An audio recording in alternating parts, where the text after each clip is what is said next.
내 속에 있는 은사 곧 장로의 회에서 안수받을 때에 예언을 통하여 받은 것을 가볍게 여기지 말며 이 모든 일에 전심전력하여 너의 성숙함을 모든 사람에게 나타나게 하라. 내가 내 자신과 가르침을 살펴 이 일을 계속하라.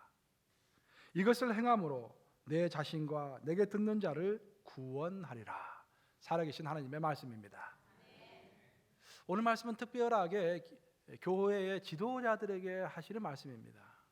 아주 중요한 말씀인데 이 중요한 말씀을 요약해서 말씀드리면 두 가지를 언급하고 있습니다.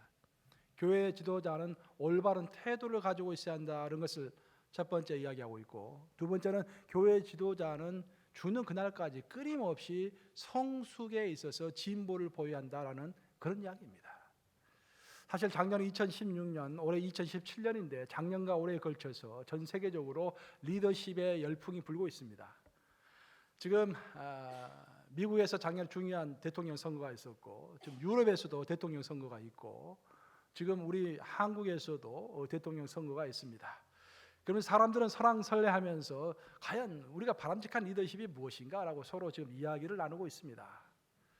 우리 교회도 참 시기에 맞게 오늘 아주 많은 권사님들과 많은 집사님들을 이렇게 취임을 할 수 있도록 우리가 선서식을 했는데, 오늘 우리는 이제 성경 말씀에 의거해서 성경에서 말하고 있는 영적 리더십의 핵심이 무엇인가, 그것을 오늘 함께 여러분과 나누고자 합니다.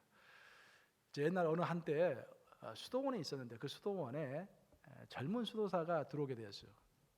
젊은 사람들이, 이 젊은 사람이 뭐가 그렇게 불만인지 얼굴로 항상 찡그리고 있습니다. 그리고 불평불만을 많이 해요. 그래서 그것을 보다 못한 나이가 지긋한 고참 수도사가 젊은 수도사를 부릅니다. 자네 가서 소금 한 주먹 집어오게. 그래서 용문을 모르고 그 사람이 소금 한 주먹 집어왔어요. 집어왔더니 그 고참 그 나이가 드신 그 수도사가 그릇에다가 물을 이제 떠서 그 물 안에다가 소금을 집어 넣어보라고 합니다. 그러고 나서 그걸 마셔보게 그랬어요. 마셨어요. 맛이 어떤가? 당연히 짜죠. 짜죠. 그래. 다시 가서 소금을 한 주먹 가져오게. 그래서 또 소금을 한 주먹 가져왔어요. 이제 나를 따라오게. 그걸 데려가더니 그 수도원 옆에 큰 호수가 하나 있었는데, 그 잔잔한 호수가 있었는데 그 호수에다가 소금을 뿌리라고 합니다. 그래서 호수에다 소금을 뿌렸어요. 자, 이 호수 물을 한번 마셔보게. 맛이 어떤가? 맛이 시원합니다. 짠맛이 느껴지나 느껴지지 않나? 전혀 짠맛이 느껴지지 않는데요. 바로 그거야. 인생이 이런 거야. 결국 모든 것이 그릇의 크기에 달려있지. 그릇이 작으면은 조금만 어렵고 조금만 고통이 와도 그것을 불평불만하게 되고, 마음이 정말 호수처럼 크면은 그 어떤 어려움과 시련이 오더라도 그 넓은 가슴에서 다 녹아 없어지는 거라네. 내가 자네를 가만히 살펴봤더니 자네는 무엇보다도 수도를 하면서 마음의 용량을 호수처럼 넓히기를 바라네 라고 이야기했다라는 그런 말입니다. 사랑하는 여러분, 개인뿐 아니라 각각의 교회도 그 교회의 그릇의 크기가 있습니다. 우리 뉴욕 감리교회는 뉴욕 감리교회의 그릇의 크기가 있는 거예요. 그리고 뉴욕 감리교회의 그릇의 크기는 여기에 있는 담임 목사와 장로님들과 권사님들과 집사님들, 모든 교회 리더들의 크기의 합이 곧 우리 뉴욕 감리교회의 그릇의 크기인 것입니다. 어떤 사람들은 누가 잘했다 누가 못했다 그렇게 이야기하는데 그렇게 말할 필요가 없어요. 내 자신의 크기가 뉴욕 감리교회의 크기에 더해지는 것입니다. 그래서 무엇보다도 우리는 우리의 그릇의 크기를 넓혀야 할 줄로 믿습니다. 우리가 구약 성경을 읽어보면은 구약에는 많은 왕들이 나옵니다. 근데 그 왕의 역량과 그 왕의 하나님 앞에서의 댐댐이, 그들의 믿음과 용기, 그런 것들이 그 나라의 운명을 좌우하는 것을 참 많이 보게 됩니다. 즉 제대로 된 리더가 서고 일어섬에 따라서 한 교회와 한 나라가 서고 또한 무너지는 것입니다. 그래서 교회 리더가 그렇게도 중요한 것입니다. 그러면 교회 리더는 무엇을 갖추고 있어야 할 것인가? 오늘 본문에 따르면 크게 두 가지를 이야기하고 있습니다. 첫째는 태도이고 둘째는 성수에 관한 이야기를 하고 있는데, 태도에 관해서 오늘 본문에서 이야기하고 있기를 교회 리더가 된 사람은 무엇보다도 자신이 맡은 직분을 가볍게 여기지 말라라는 것입니다. 본문에 따르면은 사도 바울은 자신의 제자였던 디모데에게 말하기를, 너가 안수받을 때 받았던 그 은사가 있는데, 하나님께서 내게 주신 그 은사가 있는데 그 은사를 결코 가볍게 여기지 말라는 거예요. 그것을 소중하게 생각하고 하나님 앞에서 어떤 큰 의미가 있다고 생각하고 그것을 소중하게 활용하라는 것입니다. 우리가 구약 성경을 잘 알고 있는데 창세기를 읽어보면은 에서의 장자권이 야곱에게로 넘어간 일이 나옵니다. 어떻게 해서 넘어갔죠? 에서가 가지고 있는 장자권이 왜 야곱에게 넘어갔죠? 팥죽 한 그릇에 에서가 야곱에게 장자권을 판 것입니다.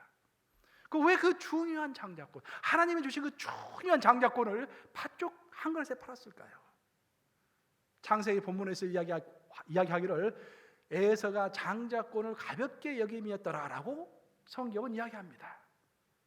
자기가 받은 그 장자권이 얼마나 중요한지 몰랐던 거예요. 그래서 그 너무도 중요한 것을 팥죽 한 그릇에 팔게 됐던 것입니다. 사랑하는 여러분, 결국 소중한 것은요, 소중하게 여기는 사람의 것입니다. 아무리 소중한 것을 줘도 내가 소중한 줄 모르면 그 소중한 것이 아니에요. 직분은 물론이고요, 구원도 마찬가지예요. 내가 그리스도 안에서 받은 구원이 얼마나 어마어마한 것을 깨닫지 못하면은 그 소중한 게 아니에요.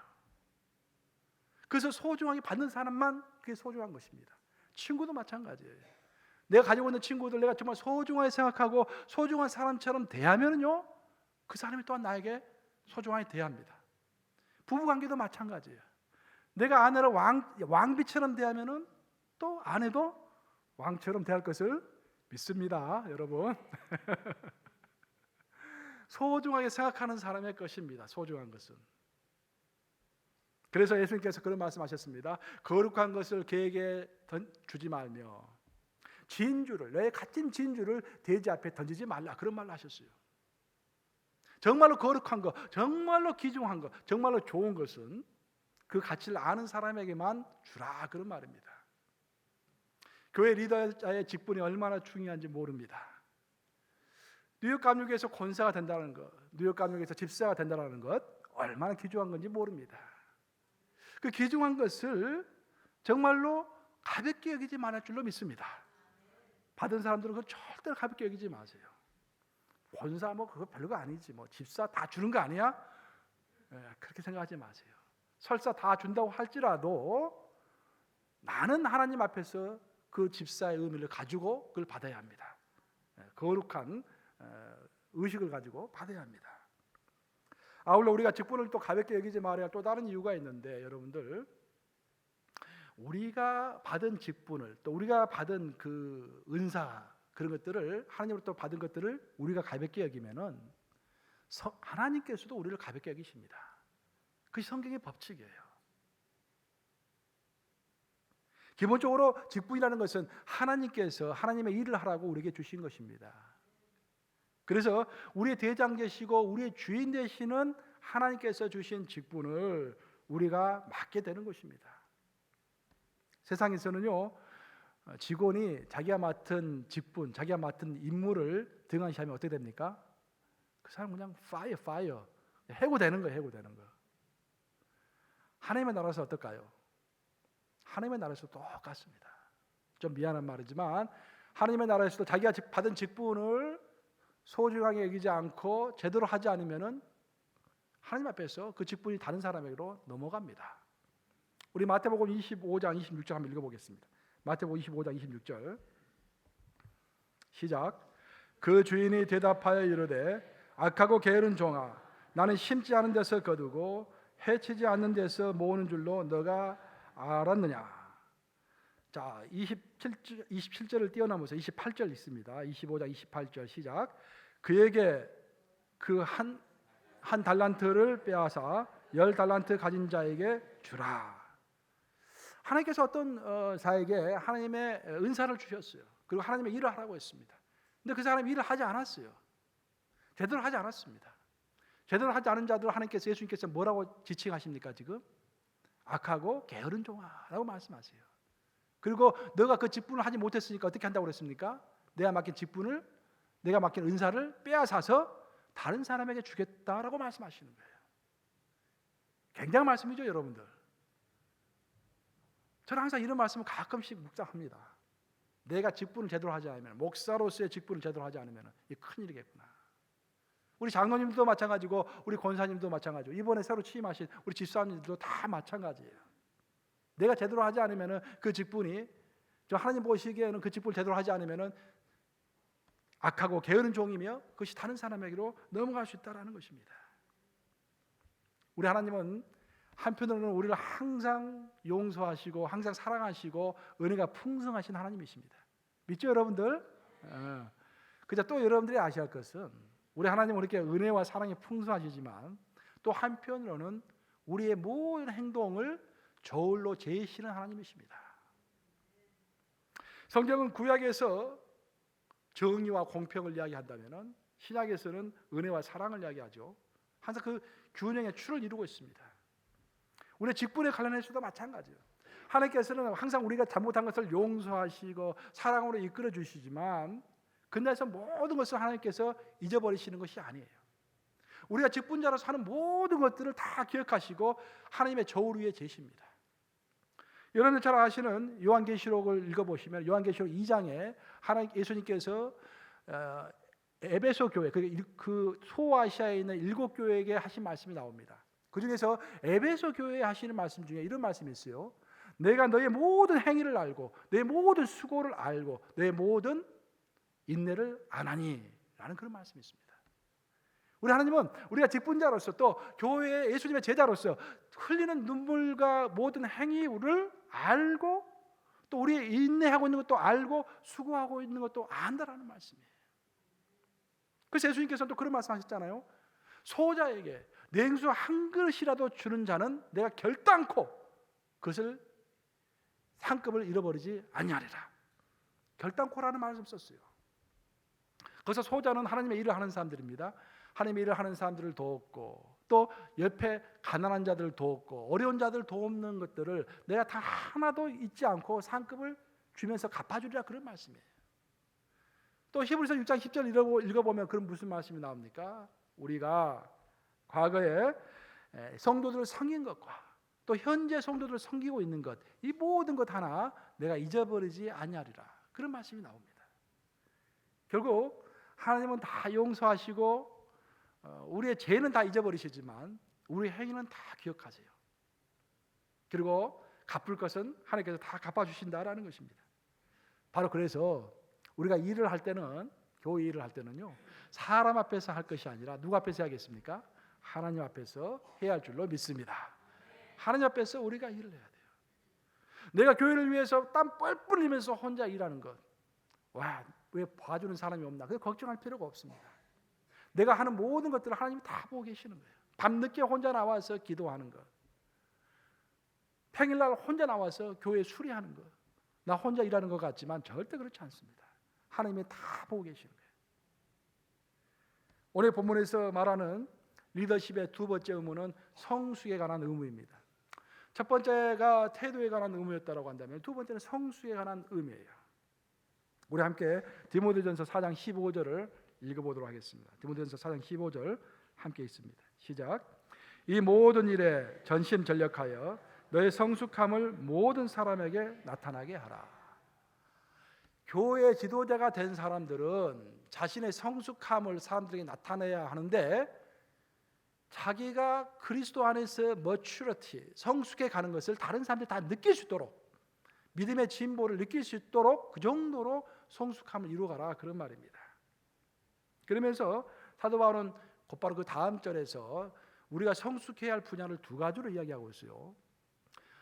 첫 번째 우리가 성숙해야 할 분야는 내 자아와 내 내면이 성숙해야 한다 그런 이야기를 하고 있습니다. 내 자신이 성숙해야 돼요. 그러니까 두 번째로 성숙해야 할 것은 영적 지식과 영적 세계에 관해서 그 이해가 깊어지고 성숙해져야 한다는 그런 이야기를 하고 있습니다. 이 성숙은 두 가지예요. 첫 번째 내 자신의 내면의 성숙입니다. 제2차 세계대전 때 여러분 잘 아시다시피 나치 정부가 유태인을 600만 명 이상을 죽였습니다. 굉장히 큰 잘못을 했죠. 죽이고 나니까 이제 2차 대전이 끝나고 나서 이스라엘 정부가 수립이 되었는데 그 이스라엘 정부가 배상금을 요청했습니다.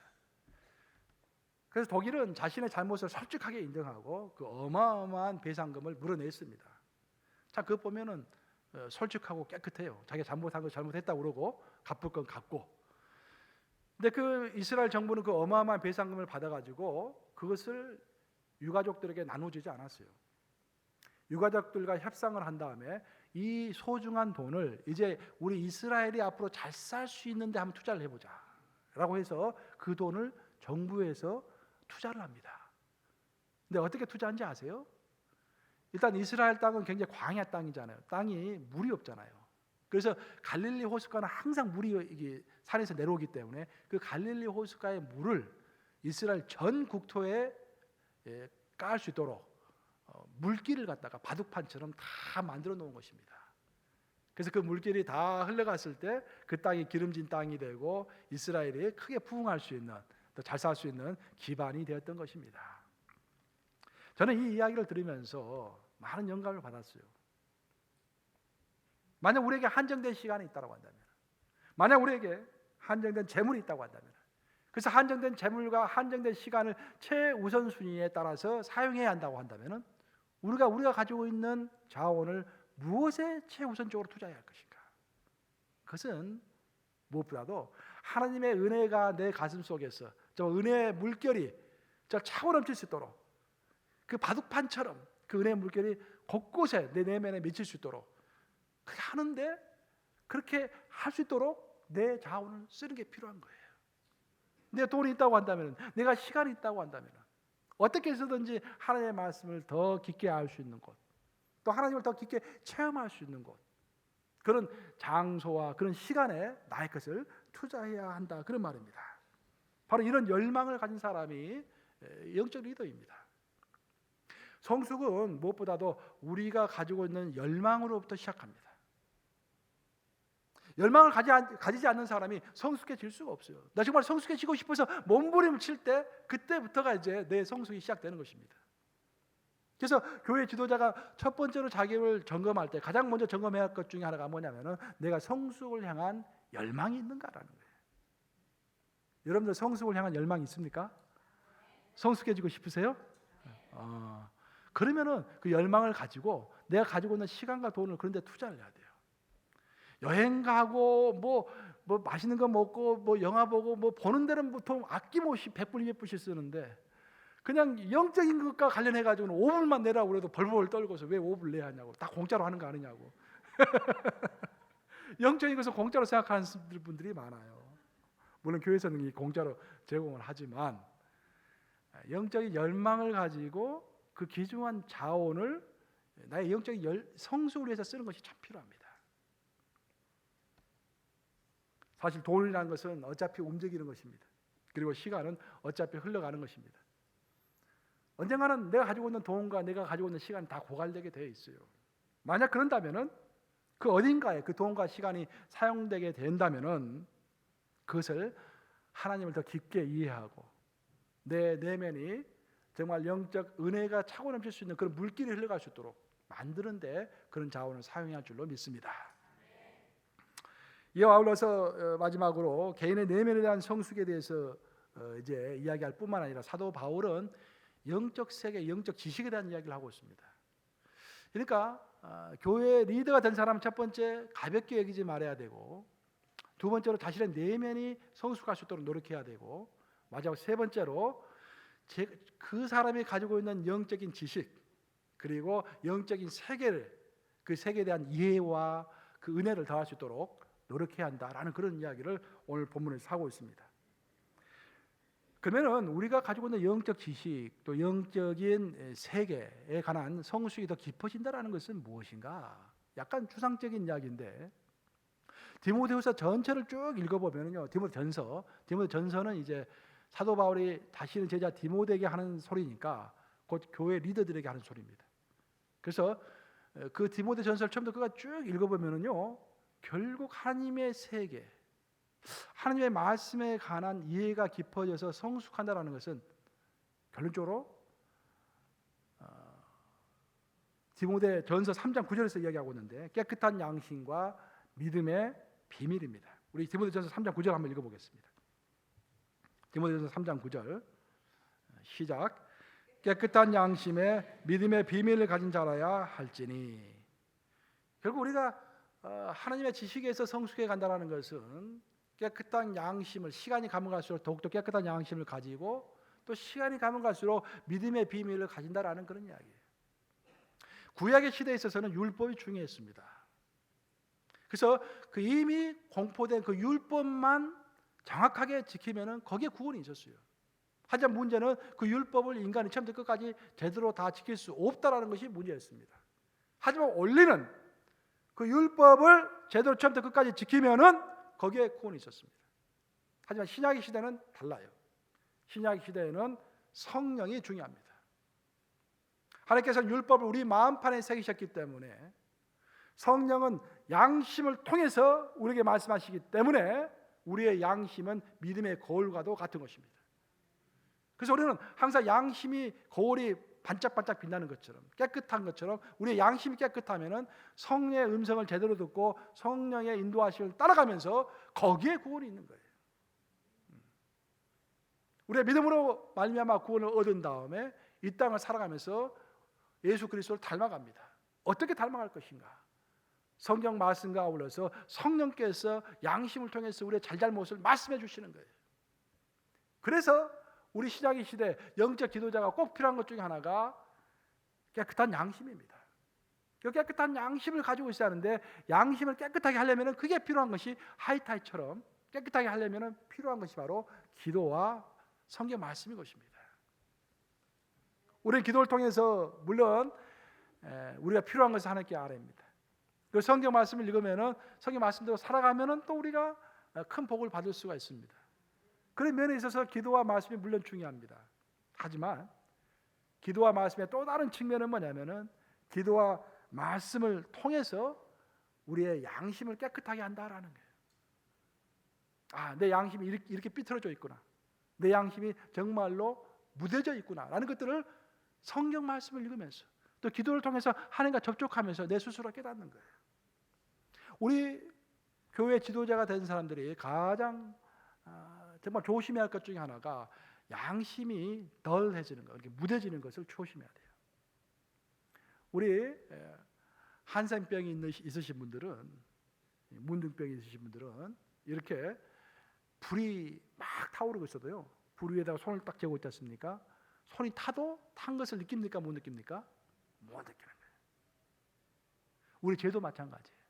죄도 우리가 계속해서 성경을 읽지 않으면 영적인 신경이 없어지기 때문에, 무뎌지기 때문에 내가 죄로 죽어가도 내가 죽어간지를 모르는 거예요. 평상시에 기도하고 성경 말씀 열심히 읽는 사람은 내가 정말로 큰 문제가 있구나, 내가 죄를 짓고 있구나 라는 것들을 민감하게 느껴 알 수가 있는 것입니다.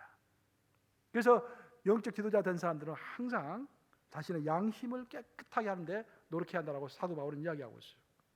아울러서 사도 바울이 또 하나 이야기하고 있는 것은 우리가 믿음의 비밀을 가지고 있어야 한다는 거예요. 믿음의 비밀이라는 것은 성전으로 이야기하면 그런 거예요. 어떤 사람들은 교회에 나오고 열심히 하나님을 따르지만 성전의 뜰만 밟고 가는 사람들이 있어요. 하지만 어떤 사람들은 성전의 뜰을 지나서 성소에 들어가고 더 나가서 하나님이 존재하시는, 임재하시는 지성소까지 들어가는 사람이 있다는 거예요. 최소한 교회 리더가 된 사람들은 성전 뜰이 아니라 또 성소도 아니고 그 성소를 지나서 하나님을 만나는, 깊게 만나는 하나님의 지성소에 들어갈 수 있는 사람이 한다라는 그런 말입니다. 믿음의 비밀을 가진 자라야 돼요. 성경에서 말하는 믿음의 비밀이 무언가? 우리 기독교에서 말하는 믿음의 비밀은 아주 심플합니다. 첫째는 구원이에요. 중생하는 거예요. 구원을 얻은 다음에 우리는 예수 그리스도께서 재림하실 것을 기다리면서, 재림을 기다리면서 살아가는 사람입니다. 그리고 재림 이후에는 우리가 부활의 몸을 입게 될 것입니다. 그 부활의 몸을 입은 다음에 우리가 모든 사람들이 자기가 했던 모든 말과 모든 행동과 모든 생각으로 하나님 앞에서 심판을 받을 것입니다. 그리고 그 이후에 우리는 새하늘과 새 땅에서 그리스도와 함께 영원한 생명, 영생을 누릴 것입니다. 이 5가지. 예수께서 우리에게 가르쳐 주신 모든 교훈은 이 5가지에 집중되어 있습니다. 제가 여러분들에게 하는 모든 설교는 결국 이 5가지입니다. 그럼 우리의 영적 지도자라는 것은 이 5가지를 제대로 알아야 돼, 첫째로. 그리고 알 뿐만 아니라 마음속에 확증해야 돼. 내가 정말 구원을 받았다라는 것을 확증해야 되고, 예수 그리스도 재림이 있다라는 것을 확신해야 되고, 예수 그리스도가 재림하신 이후에 내가 죽은 몸이 부활한다라는 것을 확증하고 있어야 되고, 그 다음에 심판이 있어야한다는 것을 확증해야 되고, 그 다음에 내가 영원한 생명을 누린다라는 것을 확증해야 할 줄로 믿습니다. 믿습니까, 여러분? 오늘 집사가 되신 분들, 오늘 권사가 되신 분들 스스로 한번 점검해 보세요. 내가 정말로 구원받는 것을 확증하는가? 그리고 정말 예수 그리스도께서 다시 재림하실 것을 믿는가?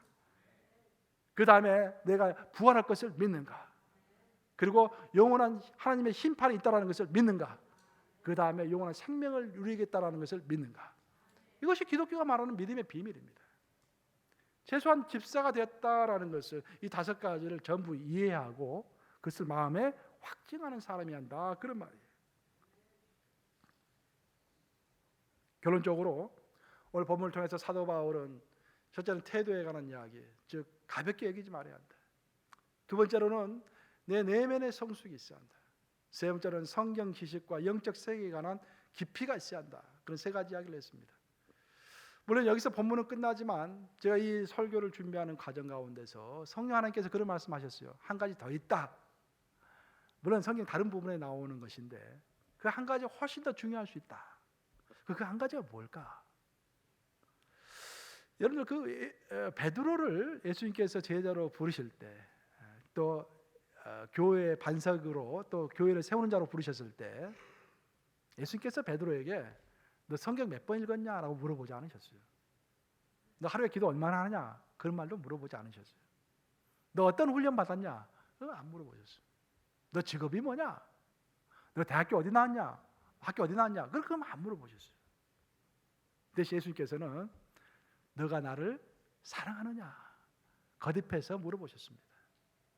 결국 여러분들 교회의 지도자라는 것은요, 따르는 사람이 있는 사람이 지도자입니다. 나는 지도자로 하는데 나를 따르는 사람이 아무도 없으면 그 사람 지도자가 아니에요. 지도자는 따르는 사람이 있을 때 그 사람이 지도자가 되는 거예요. 그렇죠? 따르는 사람이 있어야 돼요. 결국 교회 지도자, 세상 지도자가 아니라 교회 지도자는요, 우리 하나님께서 하나님의 양떼를 맡긴 사람입니다. 그럼 하나님께서는 어떤 사람에게 자기 양떼를 맡기시는가? 그것은 하나님을 사랑하는 사람에게 자신의 양떼를 맡기는 거예요. 강원근 목사는 하나님을 열심히 사랑하면 사랑한 만큼 아마 내게도 맡기실 거예요. 뭐 양적인 것도 중요하지만 저는 질적인 것도 더 중요하게 생각합니다. 여러분도 마찬가지예요. 여러분이 정말 교회 리더라고 한다면 하나님 사랑하셔야 돼요. 왜냐하면 사랑하는 자에게 양떼를 맡기시기 때문입니다. 우리가 사랑을 생각하고 충성을 생각할 때요, 크게 2가지 사랑과 2가지 충성이 있습니다. 첫째는 하나님을 내 목숨처럼 사랑하는 것이고, 두 번째는 내 교회를 내 몸처럼 사랑하는 것입니다. 사실 구약의 시대는 교회가 하나밖에 없었어요. 예루살렘의 성전 딱 하나밖에 없었습니다. 그래서 어떤 예배를 드려야 할 중요한 시간이 되면은요, 시골에 있는 사람들까지 전국에서 예루살렘 성전으로 모여들었습니다. 우리 예수님도 그런 와중에서 태어난 거 아니겠어요? 그 부모가 예배 드리러 가는 도중에 애가 태어난 거예요. 우리 예수님 태어난 거예요. 교회가 하나밖에 없었어요, 구약에는. 신약의 시대에는 교회가 몇 개 있습니까? 지역마다 다 있어요. 사도 바울이 가는 곳마다 교회를 세웠습니다. 그 말은 무슨 말이냐면, 이제 신약의 시대에는 하나님께서 많은 교회를 세우셔서 각자에게 필요한 교회를 주신 거예요. 그래서 그 교회에서 헌신하도록 하신 것입니다. 사실 나라가 잘 살고 돈이 많아가지고 좋은 무기도 많이 사고 군사들 훈련을 잘 시켜도요, 그 군사가 애국심이 없으면은 그 군사는 위험한 군사입니다. 그렇죠? 마찬가지예요. 아무리 똑똑하고 잘 준비된 지도자라고 할지라도 이 누육 감육에 대한 충성심이 없으면은 위험한 사람이에요. 그래서 최소한 우리 교회에서 이렇게 직분을 받으신 분들은 교회에 대한 충성심 한번 잘 생각해 보시기 바랍니다. 물론 어려운 점도 없잖아 있겠지만 하나님께서 이 뉴욕 감육에 충성하라고 주신 직분이구나라고 생각하시면서 더욱더 충성하시는 분이 되도록 주님의 이름으로 축복합니다. 이제 말씀을 마무리합니다. 제가 언젠가 한번 그 서예가가 쓴 좋은 서예 작품이라는 그 글을 한번 읽은 적이 있어요. 좋은 서예 작품은 세 가지가 있어야 좋은 서예 작품이래요. 첫 번째는 글자 하나하나가 잘 쓰여지는 것도 중요하지만 그 글자가 전체적으로 균형을 잘 이루는 작품이 좋은 작품이라고 합니다. 두 번째로는 그 작품 자체가 빈 공간이 느껴지지 않을 정도로 꽉 차 있는 느낌을 주는 그런 작품이 또 좋은 작품이래요. 세 번째는 뭐냐면은 그 작품이 현재 지금 어디에 걸어져 있지 않습니까? 야, 꼭 있어야 할 곳에 이 작품이 있구나라는 그런 느낌을 주는 작품이 좋은 작품이래요. 저는 그걸 읽으면서 우리 교회하고 똑같다. 교회 리더는요, 개인이 똑똑한 것도 중요하지만 교회 전체와 조화를 이룰 수 있는 사람이어야 합니다. 화평 가운데 조화를 이룰 수 있는 사람이어야 돼요. 두 번째로는 교회의 빈 부분을 꽉 채울 수 있는 사람이어야 돼요. 교회에 보면은요, 부서가 많이 몰리는 인기 있는 부서는 사람들이 많이 몰리지만 또 어떤 부서는 사람이 하나도 없어요. 교통부나 뭐 봉사부 같은 데는 손 안 하려고 그래요. 사람이 없어요. 그런 빈 곳에 자신이 가서 꽉 채울 수 있는, 겸손하게 또 누가 알아주지 않더라도 꽉 채울 수 있는 그런 사람이 리더인 거예요. 마지막으로 이 사람은 정말로 우리 교회에 꼭 필요한 사람이고 좀 있어야 할 곳에 있구나라는 그런 느낌을 주는 사람 있지 않습니까? 그런 사람 있죠. 그런 사람들이 참 교회 리더인 것입니다. 이 말씀 명심하시면서 정말 여러분의 직분을 가볍게 여기지 말고 내면의 성숙과 영적 세계에 대한 성숙을 중단 없이 계속해서 이어가시는 여러분 되시기를 우리 주님의 이름으로 축복합니다.